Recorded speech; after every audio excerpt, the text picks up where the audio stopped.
Welcome to Techniques of Martial Arts, where today, we unlock the terrifying truth behind Bruce Lee's legendary punch and why even professional fighters feared it. Watch till the end, because what you're about to discover could change your entire perspective on power, speed, and what the human body is truly capable of. The myth that became reality. For decades, people have talked about Bruce Lee's famous one-inch punch. Dismissed by skeptics, glorified by fans, this punch became the symbol of ultimate martial precision. But this wasn't just showmanship for the cameras. Behind the tiny distance was a shocking level of impact that could fracture ribs, snap collarbones, and knock opponents off their feet. In fact, a scientific analysis of Lee's punch shows it delivered more impact per square inch than many heavyweight boxers could produce with full swings. That's right, with just 1 inch, Bruce Lee could create more force than a full-body punch thrown by a 200-pound athlete. But how?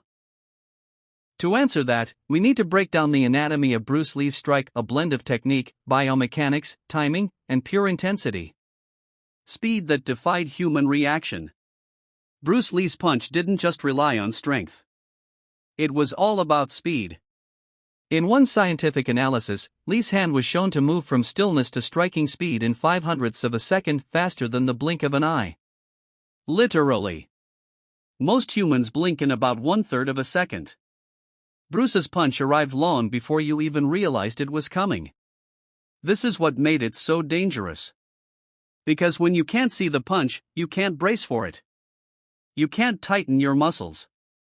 You can't dodge. You absorb the full kinetic shock. Now imagine that shock being delivered to your ribcage. Imagine it snapping through cartilage. That's why people said Bruce Lee's punch felt like a jackhammer, compact but catastrophic. The chain reaction of power, Bruce's secret weapon. The real secret to Bruce Lee's power wasn't just speed. It was how he generated that power.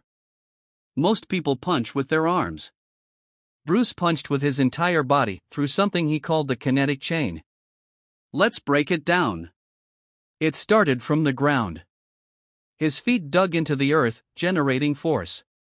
That force moved up through his legs, hips, core, shoulder, and finally his fist. Every muscle fired in perfect sequence, no energy was wasted. This kinetic chain turned a small movement into a shockwave. Like snapping a whip, the handle barely moves, but the tip cracks with lethal speed. Bruce Lee mastered this chain of motion so well that even short punches delivered enormous impact. That's why his strikes were small, but deadly. The one-inch punch, more than just a gimmick. Let's talk about the punch that made headlines around the world, the one-inch punch. This wasn't just a parlor trick for demonstrations. Bruce trained this punch obsessively. He practiced the micro movements, studied the muscle engagement, and perfected the in-turn.